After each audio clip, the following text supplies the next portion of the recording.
Good evening. This is Martin A. Smith, president of Wealthcare Financial Group Incorporated. Just wanted to take a moment to explain our revised model portfolio for 2023. Now, this is a model that I revised in November 2022. And just by way of a little recap here, you may recall that back in October 21, I went defensive in our allocation, and that was just looking at where supply chains were back then, the expectation of rising interest rates, which we've seen throughout 2022, as well as an inflationary economy.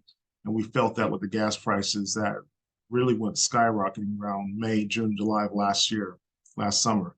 Now, looking forward for this year in November, I was thinking about how to revise the model portfolio so that we can concentrate more in sectors where consumers are more likely to spend money even in the midst of a recession. So if the economy slides further into a deeper recession, then what sectors in particular might we see some gains, hopefully, considering that the market has been somewhat up and down, some volatility.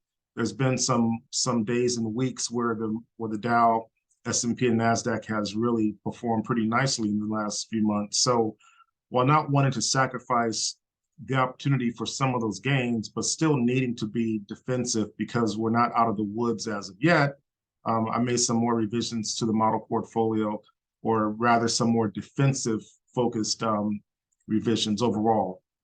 So I want to share my screen and give you somewhat of an idea of what the model looks like currently. And here we go. So what we have here, move my little video out the way, is the overall allocation. Cash, 5%. We have Global Russell 2000 cover call. This is simply a exchange traded fund that invests in cover call writing options. And this is something that trades on the Chicago Board Options Exchange. And essentially, it's a portfolio of stocks that generates cash as investors makes bets on the preferred direction of a particular stock, or in this case, basket of stocks. And they pay a premium to the fund or the fund manager, i.e. you, the investor, in this regard. If their bet, performs as expected or as hoped, then the fund still retains that premium, that cash, and then it also receives a capital gain as the market moves higher and the stocks get called away as they achieve their strike price. If the stocks don't appreciate in value, thus not achieving the strike price, the portfolio manager, the fund, i.e. you, the investor, maintains the stocks in the portfolio and still receives the premium in that regard. So this particular exchange traded fund has a yield of nearly 13%. However, I only allocated 5% to it because I still want to, be somewhat conservative or defensive. There's a little volatility here. I wanted to capture some of that 13% yield while not exposing the overall allocation or portfolio to a lot of risk. And so now we have the next allocation of 10% and insurance, and then 37% in high yield ETFs or high yield treasuries. In this regard, this is sort of a mix, treasuries, corporates, that is actually, and then 7% in energy, which has done pretty well year to date, actually. 5% in gold, and that's of course in an inflationary economy. When there's a recession, gold or commodities tends to offer a nice hedge in that regard. And so this gold fund is up pretty well. It's done pretty well this year to date.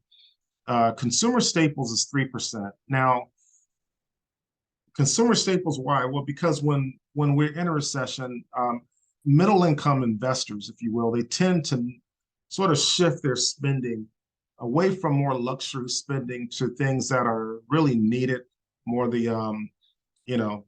consumer staples. You're going to go to Target or Walmart. You're probably not going to go to Trader Joe's. You might go to Publix or Giant or Safeway.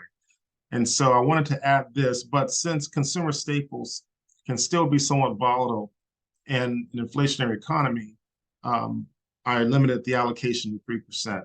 And then we have U.S. healthcare providers, 5%. And then lastly, there's short-term investment grade, again, treasuries for 23%. So the fixed income allocation, as you can see, as it lights up when I mouse over it, versus this allocation here, the combined fixed income allocation is 60%.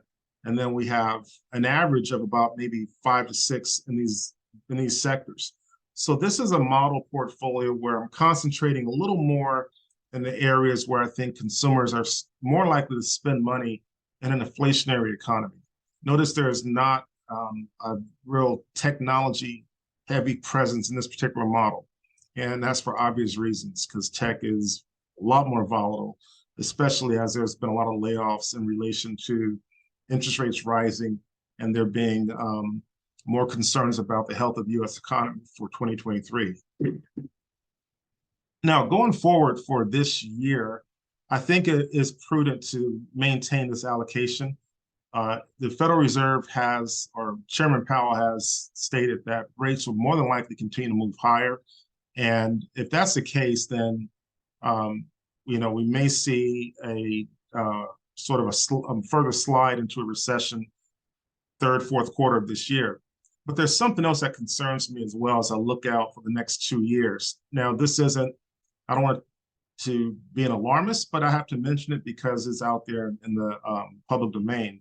You may recall, if you watched the news about 2 weeks ago, that a general in the armed forces stated, I guess he was speaking to troops under his command, and he said, get your affairs in order. We're going to be fighting a war with China in 2025. Now, probably wasn't the right thing to say, whether it's true or not, okay? So 2 years away from now, but because he did say it and he's privy to some geopolitical intelligence and insight that I don't have, I think it's only prudent that we maybe take what he said with a grain of salt. Now, let's assume he's half correct or even a third correct, and there is some kind of conflict with China.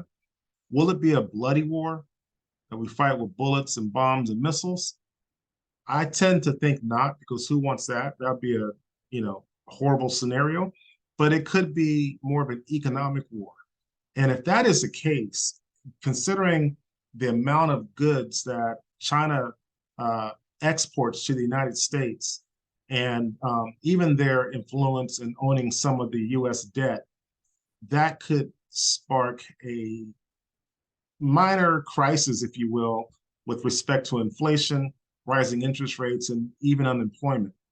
And so if the United States were to impose sanctions on China, assuming China were to pursue their aspirations with Taiwan, and then China hits back with their economic hardball, perhaps disrupting some of our supply chain situations, then that could be kind of devastating to the market.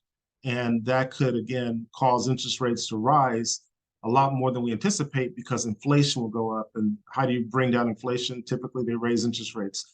And of course, that would then hit the job market.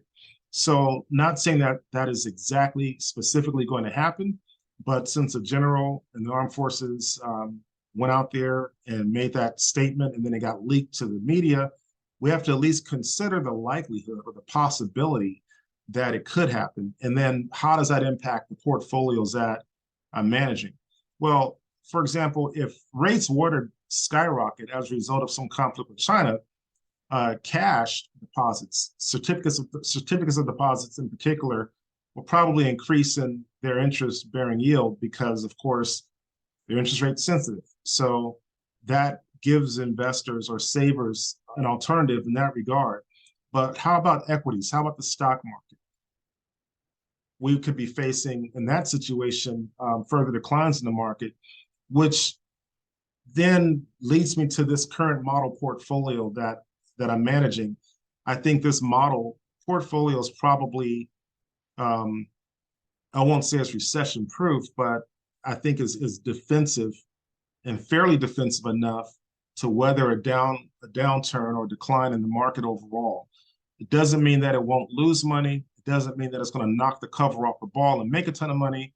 But my objective in a challenging economic situation or a recessionary economy is to manage a portfolio that is not so correlated with the Standard & Poor's 500 or the Dow Jones 30 that you have what's called a positive correlation where everything moves in the same direction. The objective is inverse correlation where things move in different directions.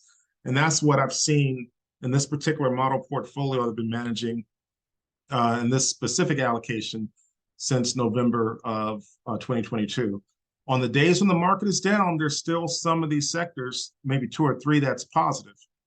And on the days when the market's up, a lot of the portfolio tends to perform positively. So that's kind of what I want to see.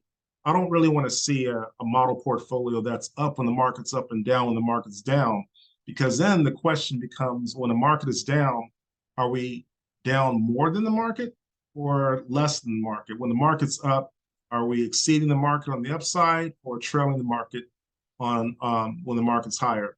If we have inverse correlation where the portfolio doesn't move lock and step with the market, but some things are up and some things are flat and some things are down, that gives more of a balance effect to the portfolios overall. And that's what I'm trying to achieve. And that's actually what we were able to do in 2022. I was pretty pleased back in July last summer when I looked at the model portfolio and I compared it to the S&P at the time, and we were negative about 4% on average, and the S&P was negative close to 20%. And I've since, after that, I went even more defensive, more into treasuries, because there was just too much uncertainty about the Russian invasion of Ukraine and how that could impact geopolitics and any blowback on the United States. There was still some concerns about whether China was going to make a move on Taiwan. And so I wanted to just get ahead of some of those areas of uncertainty and do a decent job of protecting my clients, your portfolios. So that was the approach we took in 2022. And again, for 23, just being more targeted in the sectors that I believe tend to do fairly well or okay, or better than the broader market, that is, when the economy is in a recession and consumers are still having to, look for places to spend and invest and hopefully generate positive returns in the portfolio. So here we have it. This is the model allocation overall. You can see there's, again, 5% in the cover call ETF. There's 5% in gold. There's 37% in the treasury, 3% in consumer staples, 5% in healthcare, 10% in U.S. insurance, and 7% in energy. And then, of course, we have 23% in another high yield ETF exchange traded fund, and then 5% cash for 100% overall. That's the allocation that we're using currently. And until we get more clarity on what's going to happen with the economy in 23, and of course, what may occur with the possibility of a conflict with China, I think it's probably wise to maintain a defensive allocation so that we can capture some gains where we can and protect you from the downside if the market gets worse. If you have any questions, please feel free to give me a call, and you can reach me at 770-683-3608. You can always call my mobile phone, 240-463-1073. And lastly, I would say if you have any friends, family, or colleagues that you believe could benefit from the work that I do as an investment advisor, feel free to have them give me a call. I certainly am grateful for every referral that I receive, and I take care of them like they're family to me, as you are to me. And our objective is just to add value and to educate and really be there for you so that you'd have some degree of confidence with respect to the management and performance of your portfolio. Again, I look forward to hearing from you if you have any questions. Thank you so much. Have a wonderful evening. Take care.